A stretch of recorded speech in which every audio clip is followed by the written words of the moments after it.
Hello, my name is Pamela. I'm the creator of Tuft Selection. I make custom rugs, handmade, from the comfort of my home. Today, I'm going to be breaking down everything you need to know in order to start a tufting business. I started around February of this year and I've never created a business on my own before. I didn't really have any kind of knowledge going into the tufting business before I started. I kind of just winged it. The hardest part for me when I first got started was just kind of having all of this information scattered around multiple different platforms. I'm hoping that this will help you guys if you are looking to start your own tufting business in the year 2026. We'll be going over the tools, the costs, workflow, the mistakes to avoid, and how to actually make money. My goal is to try to make it as simple as possible for anyone else that has the same dream because it's so worth it and it's so much fun. Although I am going to give out some pretty helpful information, I still recommend that you branch out and try different things to figure out what works best for you. We're going to be starting off with what is tufting and why would you want to start this in 2026. Tufting is the process of using a tufting gun to punch yarn through fabric to create rugs, wall art, and custom textile pieces. So what makes 2026 good for running a new business? Custom rugs are trending very heavily on TikTok, Pinterest, and Instagram. Tools and materials are actually more accessible and affordable than they have been in the past. So if you're creative and you love hands-on work, you're in the perfect place. Now we're going to go over what you need to actually start. Number one should be pretty obvious, but you're going to need one of these tufting guns. Now, if you've already done a little bit of searching online, you are probably going to see that there are a good bit of options out there for you. You could start with what they call a cut pile, a loop pile, or a combination gun. If you're brand new, a combination gun is definitely worth it in the long run. This right here is actually a combination gun, meaning that it does both cut and loop pile. This is what a cut pile rug looks like, and this is what a loop pile rug looks like. If you're just getting started and you don't know if this is actually something that you'll want to continue pursuing in the long run, I personally recommend just going for the all-in-one kits that you can find on Amazon. I'll try to put a link down below. Typically what you'll see in those kits is what they call the AKI or the AK1 version of the tufting gun.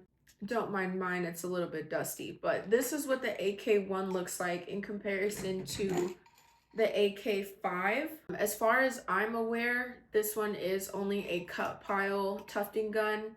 The biggest issues that I ran into with this one is it was pretty hard to control when I'm trying to do like any kind of curves or directional changes. I did have to go pretty slow, and even then I felt like personally sometimes it was a little hard to get the precision that I wanted. The only reason that I personally needed to get an upgrade was because the scissors on mine needed replacement. I was kind of in a time crunch. I didn't really have time to waste, and I also genuinely just wanted an upgrade. But if you are a beginner and you want to just kind of test it out to see if this is for you, I would definitely recommend going with this one. It should last you pretty long for practice rugs. Once you feel like you get the hang of it or you make money off of the first rugs that you make, you can go ahead and bite the bullet and purchase something that's more in the $250 range. This one that I have right here, it actually does both cut and loop pile. I haven't personally tried the loop pile because most of my clients personally prefer a cut pile look, but I feel like this one gives me a lot more control over any kind of twists, any squiggles, any round shapes. I genuinely have no complaints over this. And if you're wondering, I purchased mine off of Tuft the World. The next thing that you definitely must have is a frame. A simple wooden frame is perfectly fine for beginners. I've seen people that build their own by using just 2x4s and some clamps for the tables.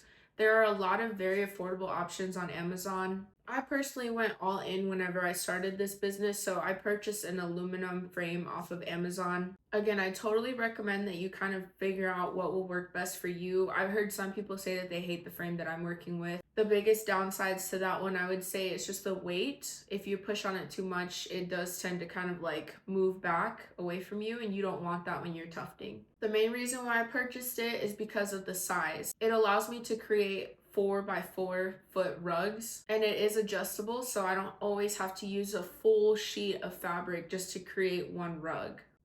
Number 3, you're gonna need backing cloth. I personally go with primary tufting cloth. It's so easy for me to purchase it off of Amazon anytime I need.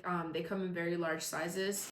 I typically purchase 2 packs of these. It's about, I would say, like the size of like a queen size blanket, if not a little bit bigger. This one is just like a scrap piece, so don't mind it looking like this, but I like that it has the lines on it so I can make sure that my designs are even, and then I also have like even pull across all edges when I do put it on my frame.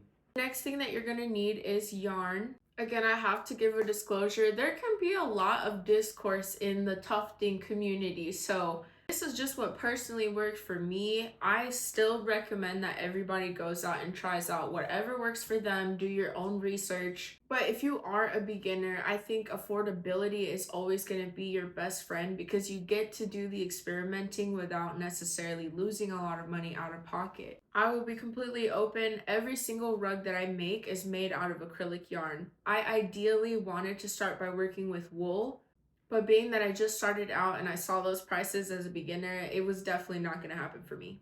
Acrylic yarn is the best beginner-friendly choice in 2026.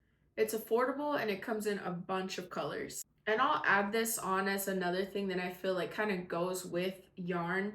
Most of your acrylic yarn that you purchase in places like Michael's, Joann's, Hobby Lobby, Walmart, any place that sells acrylic yarn is typically going to sell them like this.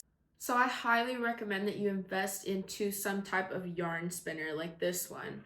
I have one linked in my TikTok shop. I believe they come in different colors. I think I paid about 30 something dollars for this. And the reason why you want this is because when you are tufting, this yarn is shaped in a really weird way. It's not gonna unwind like you think it is. What happens is it eventually pulls on your tufting gun and it stops it from actually adding the yarn to the fabric. It was the number one thing that genuinely just irked me and almost made me give up on tufting. So please save yourself the time. I think if anything, this may seem like it's optional, but for your own mental sanity and to save you like hours of your time, I highly recommend getting this. It'll take your yarn from this to this, which will make it so much easier to just have it pull out consistently without any stops. Another thing that you definitely will need is some type of glue and backing fabric. I personally like using Robert's 3095 because it allows the rug to have some kind of flexibility. I know there are a couple of other options and I'm hoping to kind of test them out myself for this upcoming year, but this one has been all reliable for me. If you are a beginner, this glue is very easy to purchase at places like Lowe's or Home Depot and also Amazon, which is where I purchased mine. Fair warning, it can take anywhere between 8 to 24 hours or longer for it to dry. I recommend making sure that it's not in extremely cold areas because that kind of slows down the drying process, and this glue is very thick. Now the other part to that would of course be the backing. So this is what will actually be touching the floor on your rugs. I purchased my backing fabric also off of Amazon and I purchased it in bulk. So from one order I get 2 packs of these. It's just one huge sheet and you can cut it to your preferred sizing. Another important tool to have is a projector. I believe I purchased this one a few years ago on Amazon for about $60. There are definitely better versions than this one. It's super old and not the best, but it works for what I need it for. I've also added a little Apple TV box because I do like to AirPlay the image that I'm designing off of my iPhone or iPad. Last but not least, on the tools that you'll need are a sharp pair of fabric scissors. Your kitchen scissors will not cut it. And of course, some trimmers. Now this one actually came with the tufting gun, the AK1 that I purchased off of Amazon. It all came in a kit. It also has this little guide. When you're done tufting your rug, you wanna just shave it all one even size so that it makes it look a lot cleaner. Ooh, actually, I have one other thing that I think would be very important to have. Maybe 2. You want to have some of these little like carpet cleaning tools to remove any extra lint. Yarn, when you shave it down and just when you're tufting in general, will have lots of little particles flying around everywhere. You don't want that for your final result. This will help comb through all of the lint to remove it easily without ruining your rug. And the other thing that I would personally recommend is a hot glue gun to really seal down the edges of your custom rugs. Now that we've gone through all of the tools that you need, I'm going to go ahead and just break down the cost for you. You can expect your tufting gun to be anywhere between $120 to $300. Your frame would be anywhere between $20 to $80 if you do it yourself, $100 to $200 if it is store-bought. Backing cloth will range anywhere from $20 to $60. Each ball of yarn is approximately $5. I personally would recommend just purchasing the colors that you need as you go and building up your inventory, because they do stack up and you're not always going to finish every single ball of yarn that you purchase. But we'll say $30 to $100 for that. The glue and backing will be anywhere between $20 to $50. The scissors and trimmers will be anywhere between $20 to $60, unless it's already included in your kit. So looking at it as a whole, the total would be around $210 to $550 for a basic legit setup. So let's get into what the tufting process actually looks like. The first thing that you want to do is have your design. I personally use Procreate, which is an app that I paid for on my iPad. It's super helpful because I can insert images, I can draw on it, I can basically do anything that I need. I would also recommend just drawing it by hand if you can, and I've also seen that some people use apps like Canva to create their design. Once you have your design created on your app of choice, you want to load it up to your projector, and the most important thing that I have messed up a good bit of times is that you want to invert your image. And the reason for this is because you are creating the rug from behind. I have an unfinished rug right here to kind of explain. So this is what a custom rug will look like before you apply the backing to it. This is what the customer will see, but when you're actually making your rug, you're doing it from this way. I myself have messed this up a couple of times, and I've seen other people do it. It's such a waste of time because you're working on it, you think it looks good, and then you try to take a look at it from the other side and it's just wrong. It's all wrong. Once you have your image inverted and traced onto your backing fabric, you can finally start tufting. I recommend starting with the outline first and then filling it in. It's also easier to start with smaller shapes and then go around it to end up with a cleaner look. This helps you make sure that the smaller details are not overpowered by the background color, so they maintain their shape and everything looks really nice and clean. Once you are done tufting your design, that's when you want to go into the back and just fill it up with glue. I personally recommend going around the edges a little bit, because the way that I back my rugs is I trim off some of the excess, but I leave about an inch on the side. I cut it with some scissors and make multiple little flaps. That way they sit flush on the back and there's no like folding of extra fabric right here. You don't want something like that. Once you're done tucking in all of the edges on your rug, it should look nice and clean from the front. After that is when you can actually go in with your backing fabric. I typically try to cut around and still leave a little bit of space just to kind of get the general shape of the back of the rug. I sprayed this all with some Gorilla Glue or just really any adhesive spray that you can purchase. And that's when you go in with your backing fabric and you get it as close to the edges as possible. Any little gaps that are left over here, you can just go in with some hot glue to make sure everything is nice and tight. Now I'm going to quickly go over a couple of common beginner mistakes. Not stretching your cloth tight enough. When you put that primary backing fabric on your frame, you want to make sure that it's tight like a drum. Like you should be able to flick it and it kind of barely bounce back to you. If it's too loose, then it kind of warps the look of your rug once you try to cut it off the frame and actually put the backing on it. You can also accidentally cut through the tufting fabric and make a big hole on your rug. Using yarn that is too thin. Most tufting guns have an adjustable needle hole so that it can actually hold your yarn while it's punching it in through the backing fabric. But ideally, you want to stick with yarn that is about 3-strand twisted. It gives it a nice thickness. And if you're looking to give your rug kind of that like thicker, denser feel, I typically recommend going in with 2 strands of yarn like this at a time.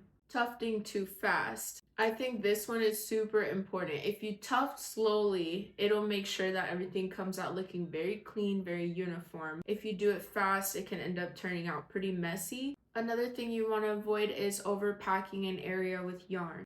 You really want your lines to be like side by side, but never going above each other. All right, so let's say you have all the tools, you purchased everything that you needed, and you finally got down to actually learning how to make a pretty decent rug. How do you turn tufting into a business? Number one, I would start with custom orders. Everyone loves a good personalized piece, so anything from pet portraits to favorite anime characters, favorite animals, their name. This is where most beginners will actually make money. Number two, sell ready-made pieces. If you have your own art style and you want to dive right into it, you can make your own themed collection. I've seen a rug artist that does solely pet portraits and they're amazing. And you can easily sell that on places like Etsy, TikTok Shop, or even your own website. Number three, pricing. So you always want to charge for your materials, your hours, and your skill.